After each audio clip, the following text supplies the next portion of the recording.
maa ngi soo comprendre lan moo tax ñu naan sport dafa ànd ak récupération ndekete boo nelawul sa yaram bi mooy bañ. Sinon sama gars j'espère que vous allez bien. Bienvenue sur cette troisième numéro émission Showbiz and Fitness. Ça fait plaisir gis naa ni ngeen accueillir émission bi, merci beaucoup. Alors pour troisième numéro bi nag dañuy invité un artiste rappeur à ne plus présenter.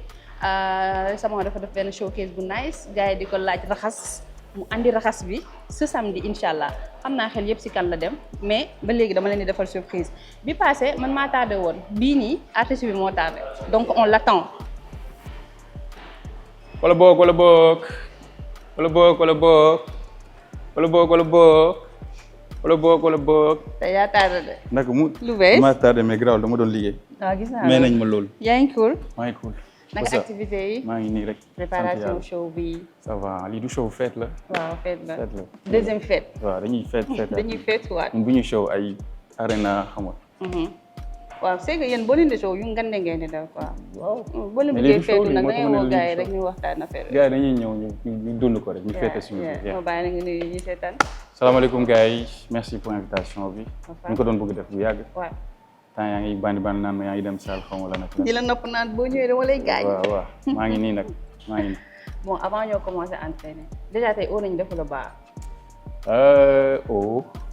Pourquoi oh? Parce que baatam tar te danaa soxla da ngay waajal feetu waaw dinaa soxla dox ak yooyu noonu donc rek loo gis rek. maa ngi sa ginnaaw pas de souci. parce que nànk-nànk nañuy def parce que man mii sax tey sama yaram bi dafa bañ. non yow waxoon lii de da nga ne non yow boo duggee salle bi xaw ma lan ak lan ak. tey nag maa ngi nii. bul ma def nii tey nag maa ngi nii. ñu ma def nii. voilà balaa ñoo commencé échauffé wu question bu sénégalais yëpp di laajte. mooy Omzo est-ce que dafa bàyyi rap. wala léegi lu tax gars yi wax loolu ba pare. parce que bu ñu dégloo sa album bi ay reste album après Omar dem bàyyi leen ak seen yëf yi dem toppatoo samay doom dañu genre dafa mel ni dañ doon déglu Omzo muy tàggatoo genre bàyyi na rap ak last dance bi. affaire yi teglantoo ñu sentir que ni kii dafa mel ni daf ñu fi bàyyi dem toppatoo boppam quoi. waaw mooy lu ma doon expliquer rek mooy dans tous les cas. maa ngi woon si procédé wu tôt ou tard dinaa bàyyi parce que déjà maa ngi jël âge man gisuma ni que dinaa rab ba yenn âge yi xalaatuma ko. et peut-être lu ma doon expliquer rek mooy dama ne woon last album parce que moment bu may def album boobu moom xalaatuma ni que naa defaat beneen album. dama ne woon last dance aussi ma def last concert laa waxoon mais newoon naa ni que dese naa ay son yoo xam dinaa ko génne newoon naa ni affaire naa ko def nànk daal après ma disparaître mais je pense que tàggoo bi mooy problème wax gars yi ay maa ngi dem. je pense que su may dem damay noppi rek après c'est quoi je pense que loolu moo gën. mais bon dama ne woon last album laay génnee def sama last concert après nag naa génne son yu ma dese woon quoi. léegi son yu ma dese woon moo yooyu dem di ko pare nag. xam rek booy naan la non zo lii ak lii. après yow nga def son yi après ñu xool son yi ñu ne lii lu ñu si def. nga xaar ñu génne ko xaw ma moo fi sës mais pour man tey man bëgguma gars yi di ma jàppee koo xam ne dafa nekk si rap bi am carrière am ay affaires yu mu si def ñun daal man ak sama gars yi la dañuy toog am suñu ay objectif man ak sama public noonu laa ko jàppee man jàppatuma ni que maa ngi si rap Galsen di concurrence ay rappeur Galsen di yooyu intéressé wu man la mood bu may nekk feeling bu may nekk sama équipe sama gars yi suñu bëggee génne benn projet suñu bëggee génne benn son suñu bëggee génne benn clip suñu bëggee def benn concert na ma gars yi jàppale loolu rek mais soo leen ma commencé comparé ak gars yi wala di kii rek yéen a may dugal si game boo xam ne man jàpp naa ni nekkatuma si ko kon ñëwaatoo définitivement parce que ba nga annoncé ni da ngay génne waat album plus beneen projet gars yi dañoo jàpp bi ba Omzo gars yi di jàpp ñëw dem maa ngi fii daal maa ngi fii parce que ñëw ak bañ a ñëw mooy lan mooy génne son mooy nga nekk fii di génne di concert di ñu gis la fii quoi. waaw kon bu dee loolu dinaa ko def bu dee loolu maa ngi fii. ah oui bu dee loolu maa ngi fii kon incha allah. Omzo ñëwaat na bokkoon na si li taxoon je pense nga gënoon jël recul mooy côté religion bi maa ngi la doon seetaan ci benn émission ak Pape Sidi. je pense da nga waxoon ne xaalisu musique dafa aram. tey jii est-ce que tu as trouvé benn équilibre boo xam ne entre sa religion ak sa carrière. xam nga yooyu noonu débat yooyu dafa profond. après boo siy dugg après da ngay mel ni ku sincèreul quoi. xam nga parce que comme bépp nit am naa samay contradiction xam nga ñun ñëpp xam lu baax lu bon lu kii même si forcément musique baax na bon na débat la ça dépend loo koy doo si def. loo si jublu loo si ban résultat nga si bëgg a am tout ça tu vois. man maa am conviction que. musul nekk loo xam ne finalité la si man. tu vois mais problème bi ma am mooy sama passion la mu bëgg musique tu vois. nekk si studio di defar ay son daf ma neex. et puis man j'ai grandi dans ça ba depuis temps booy ay musique rek laay déglu rap rek laay déglu. passionné la donc mais malheureusement xam naa ni que plus temps bi di dem plus nga am famille commencé am ay doom plus ngay bëgg changer ay affaire ci sa life yoo xam ne di nga xalaat ni lii bëgguma mu doon finalité tu vois. mais est-ce que am naa si équilibre ci sama life juste pour bañ a nax sama bopp quoi bañ a dugal sama bopp ni que non xam nga gars yi des fois ñu ne la non mais musique boo ko defee nii. boo jëlee xaalis voilà bañ a nax sama bopp je préfère me dire que. nekkul finalité nekkul loo xam ne peut-être bëgg naa si dee. yàlla musal. tu vois je préfère me dire ça et loolu noonu sans que maa ngi am mindset boobu rek je pense que. naa def ragal bi yëpp c'est de màgget ci musique bi de dee ci musique bi. ñu retenir que ne Omzo artiste kese la woon quoi loolu nga bañ. oui loolu bokk na si yu ma bañ parce que maa ngi def yeneen quoi parce que comme yaa ngi may laaj ndax est-ce que am naa équilibre c'est vrai que par exemple financièrement maa ngi si yeneen affaire yeneen business yu may def am naa investissement yu ma teel a def ci sama life depuis que xaalisu rab bi wala. am na yu nekkee xaalisu rab am na yu nekkee xaalis yeneen affaire parce que teel naa liggéey aussi xam nga jotoon naa job. et tey par exemple loolu moo ma may peut-être chance bu ma am le fait que par exemple nekkul xaalis rab lay dépendre wala loolu moo tax sama famille di coow ak yooyu noonu. tu vois peut-être loolu may na ma loolu objectif la woon si man je voulais me être libre quoi pas ay. am sa njaboot ba pare su fos koo amee rek la gars yi di coob loolu mooy lan. tant que show amul gars yi duñ gars yi duñ coob non bëgguma woon dund sama life noonu. donc liberté boobu laa bëggoon am. et puis musique bi nekk fun comme parce que man meilleure partie wu sama carrière mooy moment boo xam ne musique bi fun la woon du amuloon enjeu amuloon xaalis amuloon siiw fame yeneen affaires yi aussi doon jublu quoi. donc loolu laa bëggoon dellu moment boo xam ne instant sama musique fun la. et foofu laa nekk xaalis bi bu ñëwee ñu jëndee ko ay kawas jëndee ko ay yére. xaalisu kii bi Covid-19 bi anamu. xaalis Covid-19 lu ñu jënd. lu ciy def mayu ma si booy laa ko may de. léegi ñu dem échauffé wu vite fait balaa ñu commencé. let's go.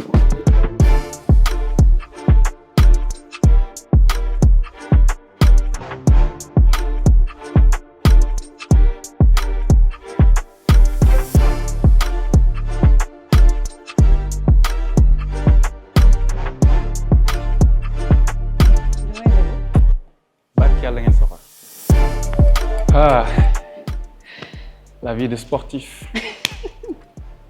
Tu vois, tous les jours. est-ce que xam ngeen ne bés bu ngeen xoolee ba kii ceene fii nii am ngeen problème. bés bu may ceene. parce que ceene goo noonu de tuuti rek tuuti. ku bëgg xeex. alors sa showcase bi nii bon fête bii nii passé ñoo gisoon nga sol benn t-shirt xaw ma débardeur am benn photo bébé. ci t-shirt bi. après maa ngi gis commentaire yi naan dafa am doomam la. Est-ce que la famille s'est agrandie? Oui. Dieu merci, je viens d'avoir une petite fille. Félicitations. Merci beaucoup. J'avais un garçon, là, j'ai une petite fille et on est comme si photo bi noonu. Oh là là, elle est mignonne en plus. Merci. dañoo niroo suñu lëkk.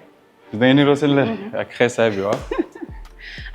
Qu'est-ce que ça fait d'avoir une fille comme lu Canabasse waxoon yàlla may ma mën a sàmm samay doom xam nga il faut nga am doom bu jigéen pour mën a xam lu nekk si ñoom ban sentiment nga am ba nga amee doom bu jigéen.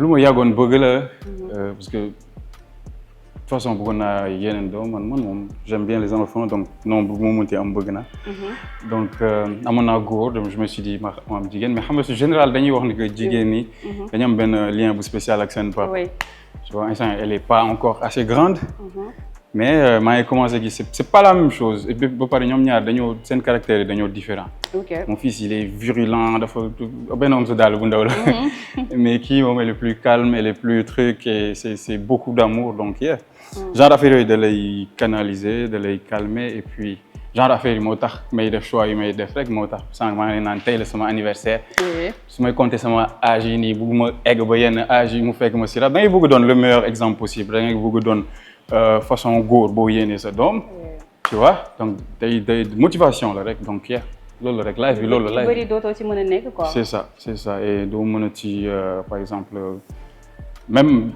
même avant bëgguma ne il a fallu ma am don pour dama naroon wax ni que par exemple nu ngay traité ni jigéen ñi nu ngay sa relation avec la jeune fille mais bëgguma wax ni comme si dama doon xaar ba am doom bu jigéen pour mel noonu mais responsabilité supplémentaire la boo amee doom bu jigéen ba tu vois bépp jigéen boo gis sa da nga si gis sa doom gis si sa yaay gis si sa sœur et puis da ngay bëgg sa comportement di parfait daal am noo leen di yaree jox leen ay valeurs yu baax et voilà D'accord. Alors ce showcase bi ñu passé da nga annoncé un album ak beneen projet. L'album c'est pour quand déjà voilà ñu wax ci beneen projet bi. Album bi ñu ngi si instant nag man ak loolu la si duñ ko laaj Clive si duñ ko dugal Clive mais ñu ngi job. Et le temps venu on xam nga ñun moom saa yi ñuy nekk si benn affaire dañuy bëgg lépp mat ñu am façon bu ñu koy annoncé nit ñi comme ça au moins di nga jéem a respecté date bi génne ko ci période. waaw loolu saa yi ma ko defee moom dama koy respecté mais nii bëgguma annoncé date parce que dama ne am na beneen projet am na beneen affaire boo xam ne loolu moom mënuñ si wax dara. mais am na beneen affaire buy ñëw wala yeneen ñaari affaire sax c'est possible en tout cas année bi mën na neex. année bi mën na neex te day neex. mën na neex incha allah. mais beneen projet bi gars yi nee nañ yàgg Bass la ñi naan yàgg Buzz Lab la dañ si ñëwoon tuuti rek. 2026 tout est possible. te doo ñëwaat dara ne. tout est possible 2026 lépp xaj na si. comme nanguwuñu wax nañ dem fene musculation. bu leen soxor.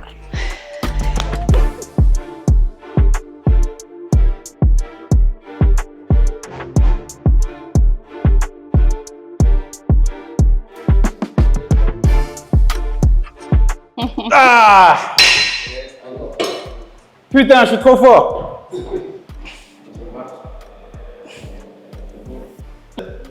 Une dernière, vas-y, top, push.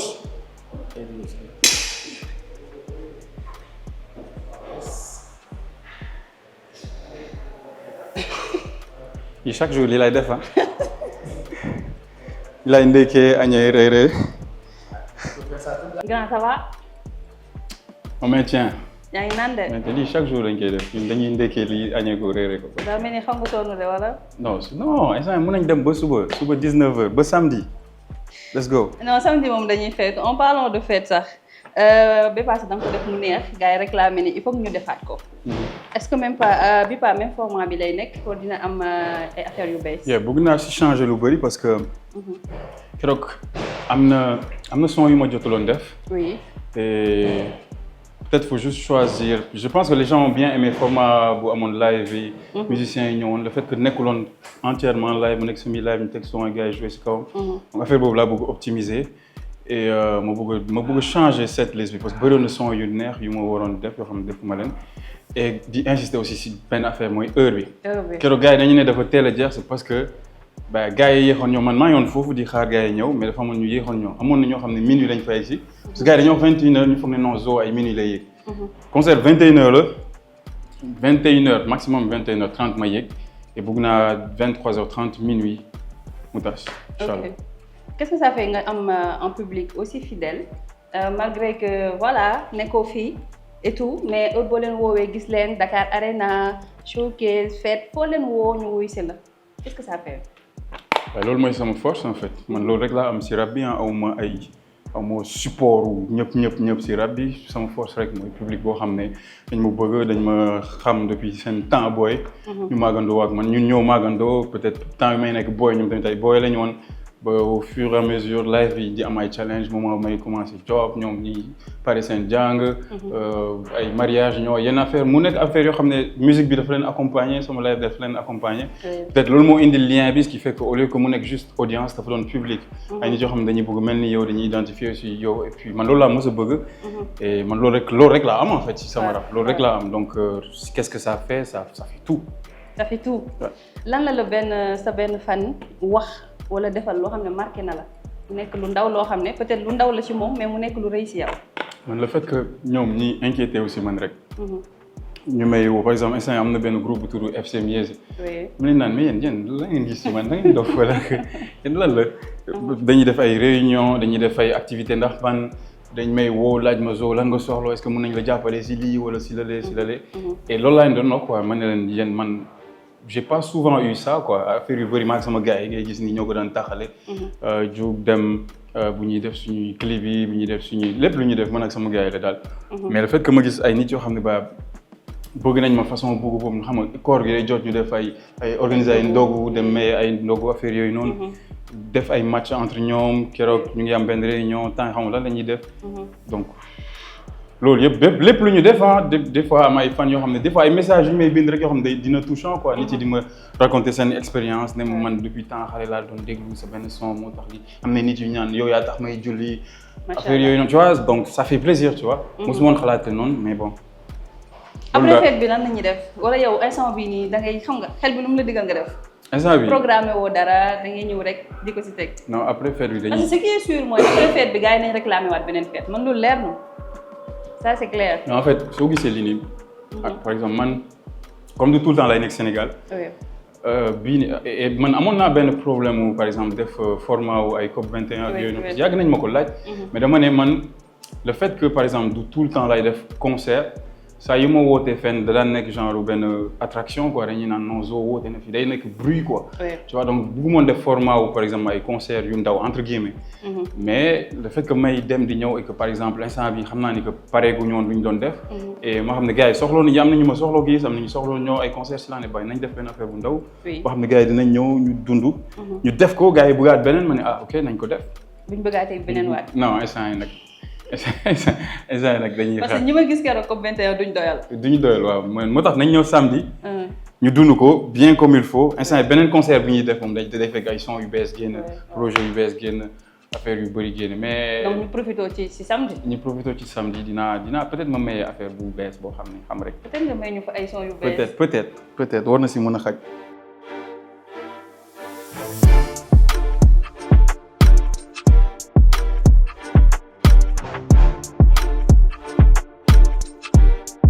xam nga lu ma jaaxal lan moo tax la plupart gars yi dañu naan Omzo dafa soof dafa bëri histoire. gars yi dañu naan dama soof. ma réew. oui. je sais pas peut-être je sais pas Sénégal moo mel noonu rek. loolu nga bëgg a wane caractère bi la.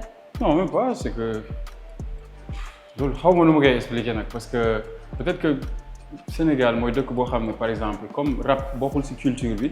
mënoo expliquer nit ni que par exemple kii lu mu wax ci son bi. son bi moo ko laaj quoi.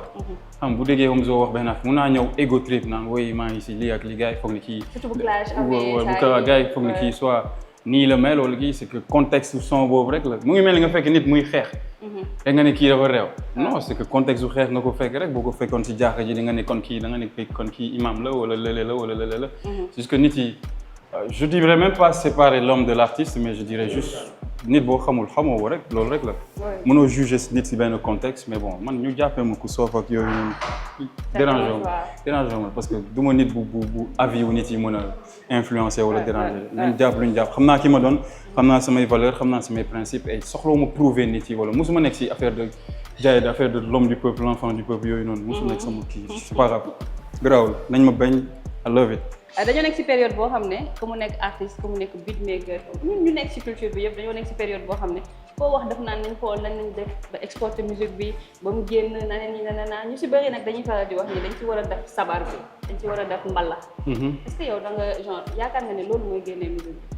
waaw man sabar dérangé wu ma mbalax rambax yooyu yëpp dérangé wu ma du loolu laa doon case quoi bu ma doon wax yéen du loolu mus peut-être manque d'authenticité laa doon case bu may wax lu ma wax peut-être ñu bëri xam nga des fois ñu taxé ma de kii non day def rap vrai bi moom du rambax du kii man maa ko doon wax maak Elzo ñoo def son wuy sama ndey mbalax trap ñoo ko fi njëkk def naa son ak Pape Diouf def naa yeneen sonorité yoo xam donc du rambax bi wala loolu mosuma dérange même nii bu ma sentir def beneen am naa benn sax dinaa ko génne pour dire que c'est pas ça c'est juste que bu ma nekkee si son boo xam ne peut-être prod bi dafa am ay tama ay affaire ba tey forme bi rek mooy changer mais fond bi lu may def laa si def su ma si naree rap dama si rap su ma si naree woy dina woy mais du tax ma nekk taasukat si kaw beat bi tu vois mais pour tontu question bi en général moi je pense que problème bi du sax est-ce que sonorité la est-ce que identité bi la je pense que beneen problème bu gën a sérieux moo am gars yi dañu bëgg rap Galsen international mais je trouve que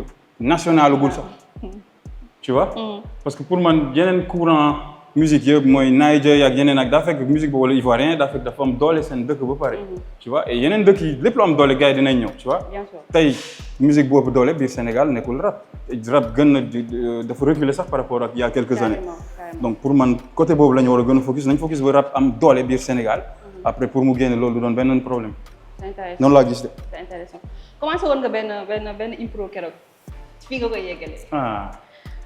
yeggalee ma jox la ay affaire jox la ay kii. loolu ñu ngi ko doon def sànq donc dina ñëw. ñu ngi ko doon def dinaa la ko may. moom mi moo ko yàq. kii moo ko yàq. en tout cas kontaan naa trop merci beaucoup pour disponibilité bi. ma bàyyi nga wax gars yi ñu ñëw. rendez-vous. Les gars, samedi, comme je l'ai dit, c'est une fête, amul benn pression, xam nga solu nice ñëw ñu dundu son yi ak live yi ak DJ yi ñu on fait une belle fête daal xam naa ni dimanche inchallah lay xaw a jóge Sénégal dem topp sama yeneen gangster yi ba si kanam donc. donc nañ profité aussi lii daal et on passe un bon moment inchallah ba prochaine fois boo leen may déggaat moom c'est pour wax la ne que projet am na concert am na leneen ak leneen am na inchallah. Ticket disponible nga xam ne ticket disponible sur newdem.com lien dans ma bio wala ngeen ñëw jour J dina am ticket donc yeah let's go. D'accord kon ñëw leen le 8 ñu fêter inchallah di ko remercier encore pour disponibilité bi. di remercier Milky aussi sonal naa ko rendez-vous très bientôt sur ma chaîne YouTube.